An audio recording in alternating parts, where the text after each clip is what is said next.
Good afternoon and welcome. It is still Pennsylvania Healthy Lands Week, and we're carrying on our conversation. Fun fact that I learned this week is that 3 out of every 5 acres of land in Pennsylvania are forests.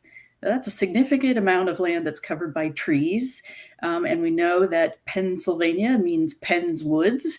And so we're going to talk especially today about the beautiful and wonderful forests of Pennsylvania. With us today is Celesta Powell. She is the Association Manager of the Pennsylvania Forestry Association. And the PA Forestry Association has been working to protect and preserve Penn's Woods for quite a long time now. So, Celesta, welcome, and tell us who is the Pennsylvania Forestry Association? Thanks, Amy. Well, we are a small, I always joke and say small at the beginning, group that has been committed and dedicated to Penn's Woods since 1886. We were founded when a group of influential Philadelphian women had noticed that their vacation areas were not as green as they had once been. They would vacation in the center of Pennsylvania. And at that point, Pennsylvania built America. And we went from about a 95% wooded area to less than 60% at the time that they were looking over. Some folks usually call that the Pennsylvania desert. They commandeered Joseph Rothrock, who at the time was wandering through Pennsylvania doing the Michaud Lantern Slide lectures, and had asked him if he could help them begin something that would protect Penn's Woods. And so through a little bit of elbow grease and initiative, Dr. Rothrock created the Pennsylvania Forestry Association in 1886. We could go on about what we did. I always joke that we've stood the test of time through quite a bit of things. So way back, we were obviously a lot larger, a lot more implanted. Our members included the governor. Gifford Pinchot was a longstanding member. So many figures in the world of forestry or in the world of Pennsylvania conservation. And our focus was really to make sure that Penn's Woods survived for everybody. And our association is open. You don't need to be of a specific, you don't have to be a landowner. You don't have to be a professional. You just simply have to be someone who is a friend of Penn's Woods. That is certainly something that I appreciate as a nature lover, someone who really enjoys spending time outdoors. I think it's easy to take for granted that the woods, that for me as someone who lives in an urban area, can escape to a more natural area where I can hear the birds, I can smell the fresh air, I can, see the flowers in the trees, and every season has something special and wonderful in the woods. And so I personally am grateful for the work of the advocacy that you do. So I'm curious a little bit about kind of the legacy of advocacy. You mentioned about how in the early days of your association, there were drastic changes happening here in Pennsylvania. I mean, we were the seat of the Industrial Revolution that changed the world, right? So between the steel and the lumber and the coal and the railroads that moved those things from place to place, it certainly did put a burden on our environment and on Pennsylvania's land. So could you talk a little bit more about sort of the advocacy that your organization has done historically? Sure. So the first thing we always, tell someone is that we have continuously remained we have remained the Pennsylvania Forestry Association, right? So in many states, you see the association's assumed by something else. We are the oldest grassroots conservation group in the country. We, we're hitting some serious age milestones here since 1886, right? We'll be 140, I believe, will be our age here soon. And through what we've done, I often joke in several ways. If you think back to 1886, there was no Department of Conservation. There was no Bureau of Forestry. There were no real guidelines. There had been a really old mark in the charter when William Penn had established Penn's Woods that he wanted people to be obligated in, I think I'll mix my numbers because I usually do, but for every acre or for every acre that you took, he wanted so many trees replanted. That was written in our charter. Nobody really enforced that. And so when industry started to happen, right, we had white pine that was beautiful for ship masts, perfect. And all of our hardwood in terms of our oak and our cherry and everything that we have today that is of high value, built whatever you needed, and people took it freely. So one thing that Joseph Rothrock, I think there's a couple of things in terms of advocacy is first, we were instrumental. If you look at our state forests, and we helped to procure the first kind of dollars to help support purchasing the first state forest. So Mr. Sproul was a member of the Pennsylvania Forestry Association, and through some large work, we created that with them. In addition, we were a large supporter with Dr. Rothrock in terms of the creation of what would they have called it back then? The Bureau of Forest and Water, I think might have been the first name that it had. And that has taken the evolution all the way to DCNR and the Bureau of Forestry. So, Mr. Pinchot and Dr. Rothrock really advocated for the world of professional forestry. And they had looked for many years on how to do that. And Mr. Pinchot was taught, down in North Carolina at the first, school. And then they worked very hard to find Mont Alto, and the Forestry Association and its members, as well as Dr. Rothrock and the governor, were the ones that were finally able to purchase that property and start that kind of school. So it used to be, and we have some older members, and I mean, they've been retired for probably 30 years from the Bureau. But they will tell you that when you started your job at the Bureau, you filled out all your employment papers and you signed on to be a member of the Pennsylvania Forestry Association. And when we first started, our role was to disseminate information. So we created a magazine, and originally it was called Forest Leaves. They changed the name of the magazine in the early 50s, and we became Pennsylvania Forests. And we have produced that magazine since 1886 in some kind of periodical kind of format. At this time, we do it 4 times a year. That's wonderful. So disseminating information and educating people about forests sounds like a really important part of your mission. Yes. Yeah, that's great. We want people to have the tool set that they will be able to not only appreciate Penn's Woods, but support Penn's Woods. Yeah, for sure. For sure. Talk a little bit about the value that forests have for our health and our well-being and our environment, that it's not just pretty trees to look at, right? There are greater benefits to protecting and managing forests in a healthy manner, correct? Are there advantages? Absolutely. That's the whole role of having,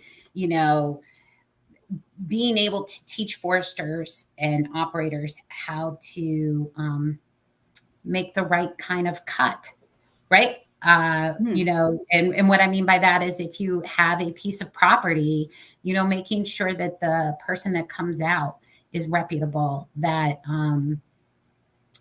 wants is looking at your forest in the way that not many people do. Timber is an agricultural commodity. So if you start there in terms of how important your forest is, there is this ag product that is valuable. Unlike southern states, ours takes a lot longer to grow, right? Hardwood Sure. takes a long time. So making sure that where it grows is important, making sure that it has everything that it needs, making sure that your forest is protected against invasive species, right? Mm. Our chestnut, our elm, everybody that we've kind of, now it's our birch or our beech, and looking at what invasive species do, spraying for the spongy moth, the dreaded spotted lanternfly. All of these are invasive species that when you look at the health of your forest, knowing how to protect those things is that cycle of what even you put in your own home, Mm. right? Sure. Because when they're shipping, when they're shipping things in from other countries, they come on pallets that are Mhm. made in other countries that store bugs, and those bugs come and they get into our forests. So looking at the value of our forest and how important it is, you constantly, and I'm sure you see this on social media right now, is everybody focused on when the leaves are turning, right? Mhm. Um, so the value of our forest, how beautiful it is, for all of us, that internal feeling of looking at a forest, of being out in a forest, just walking through it. Um, our air quality, the quality of our water, our forest helps to keep everything that we kind of don't think about. The water in our house is Mhm. impacted greatly by the health of our forest. Yeah, for sure. And the air we breathe. Mhm. And so each little component that you put in place, right? How you look at what you put inside your home and what gets it in there. If you're looking at how you're taking care of what you're putting in your yard, uh, where those things are from, right? My husband is a forester, and every time Japanese barberry, right? He Mm. about twitches when he's out in the woods and you see it. And, it was sold for landscaping purposes for years. And it's such an invasive weapon against our forests that, like, it really, the underlayment is disturbed by those things, and it Right. really impacts the quality of our forest. So, you know, what's the benefit of our forest? We have a financial impact. Our forests are very productive for Mhm. Pennsylvania. For We are one of the few states that have a national forest. So the Allegheny National Forest was created for not just enjoyment, but also for the value that it puts into our economy. Um, and I think in general, study after study, the playing in the woods, the being in the woods, and what that produces for you. And I think for the Pennsylvania Forestry Association, the one thing is not forgetting how many places we have woods that you don't identify, right? Most people think you have to leave the city or the town to get into the woods. Whereas they've created some amazing park systems in our big cities. Fairmount Park in Philadelphia is actually bigger than Central Park and is filled with so much to do. Trail Pittsburgh works really hard to create these unique systems. We were talking earlier before we got online, the green belt, the Capitol Harrisburg. Green Belt. Mhm. Yeah. They're so incredibly valuable because um, they help even the impact for the forest further away, right? And they help people be able to live with the beauty of the trees and what they have around them, because the internal effect of being around a forest, we've seen it, it lowers your blood pressure. It just gives you this feeling of calm, and it kind of helps you that way. So there is no way to put a financial dollar on the value of a Pennsylvania forest, because the impacts are limitless, I think. Right. I think that's very true. And, again, something to pause and reflect and not take for granted that the forests are going to be there. I think the lessons that the earliest founders of your organization learned is that it was very noticeable when the trees started to disappear, and it did have an impact. So I think that's a valuable lesson for us today, is to recognize that, it's up to us to preserve and protect that so everybody can enjoy that. You have a special event coming up at the end of this week. It ties in quite nicely with the sort of capstone of Pennsylvania Healthy Lands Week. So tell us a little bit about what's going on this weekend, Celesta. I will. And I always like to say that right now, the Pennsylvania Forestry Association is just the more working partner of the Walk in Penn's Woods. And Walk in Penn's Woods is our event this week. We have several partners that we work very well with. One is Pennsylvania Parks and Forests, the Jim Finley Center for Private Forests, SFI. And you can see throughout our partnerships have worked. Keep PA Beautiful, DCNR.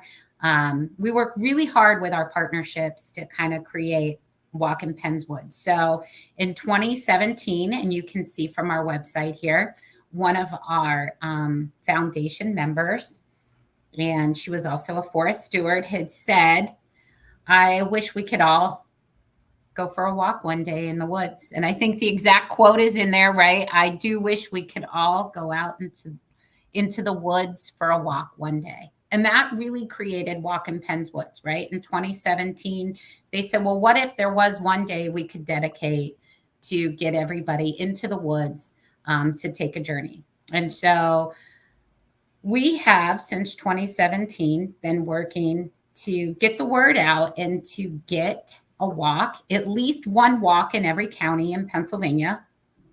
So far, as of today, I believe we have about 52 walks. I get blurry on the amount that there are. We have them in several counties. We are missing a few. It's always my goal to keep adding more. I'd love a walk in Allegheny County. That would just be a dream. But basically, you look on here and you go take a walk, whatever your skill set, location is. There are some that are much more physical than others. We have a maple syrup walk in a county. We have a 5K here in Center County, where I am located.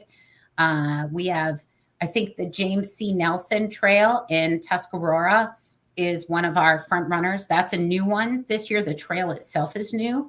And you can look through here, find a walk, see something new, meet new people. I think Walk in Penn's Woods is phenomenal. You don't need some sort of level of ability. You just need a curiosity and a desire to take some time out of your day and go do something. We have Pennsylvania Tree Farmers are hosting some walks. There's a couple in Erie, and there's Woodland Owners Associations host some walks. The Rocky Mountain Elk Foundation and some groups up there are hosting some walks. So we ask that everybody just gets out in the woods one day. The governor has signed that is Walk in Penn's Woods Day is October 6th this year. I always forget it's the first Sunday in October. The date changes, but that's really it.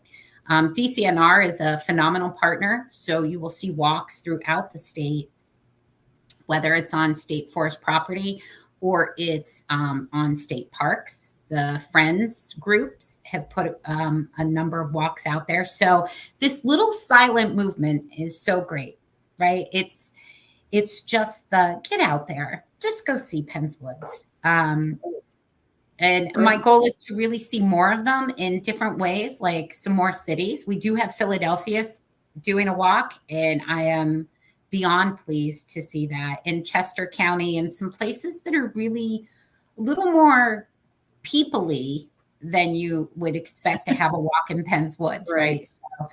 So that's where we are. That's wonderful. So the events, we see the link there. You can find where these sort of sponsored and organized walks in Penn's Woods events are taking place all across the Commonwealth. We also have, many of them are also listed on the Pennsylvania Healthy Lands Week events page.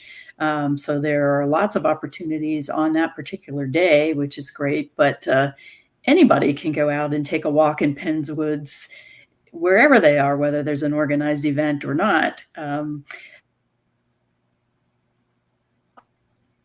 Taking the kids and allowing them to just explore and to just experience what it's like to be underneath the canopy of the trees. This time of year, the leaves are starting to change. You know, maybe the north and west part of the state has a little more color than we do here in central PA, but in the next few days, I can see it changing every time I leave the house, which is always a treat, I think. As a Pennsylvanian, I always look forward to it. But, you know, the theme of Pennsylvania Healthy Lands Week is stewardship and finding ways that each and every one of us can take some responsibility for protecting and preserving these amazing resources that we have right in our own communities, right in our backyards. And so the first step, I think, to good stewardship is appreciation and knowing where you are and what's valuable and what's at stake if we don't protect it. So getting out there, whether you take your family or you lace up and you run an ultra marathon one way or another, we all should pause and appreciate what our forests do for all of us and for our well-being. Anything else you'd like to add, Celesta? I think, you know, I think your last statement really says it, is like really looking at how our forest and how Penn's Woods, you know, we have this really great necessary symbiotic relationship. And, you know, the forest is the human's habitat. And I think that we forget that it's so necessary for us. And I think that that's an essential part. And that's really where, you know, the Forestry Association stays right there, is like, we are part of our forest and our forest is part of us. And how we make that happen is so valuable and it has that longevity that we see. And that's important to us. For sure. Go take a walk in the woods. Yeah, everybody get out there and do it. Yes, it's easy. It's very easy. Yep. Pam, I'll ask if there are any comments or questions. I know many people are following us on social media. If there's none, I will thank you for joining us this afternoon. Please go check out A Walk in Penn's Woods. Go check out the Pennsylvania Forestry Association. Special thanks to Pennsylvania Parks and Forests for hosting this live presentation today. And get out there and show you care. Absolutely.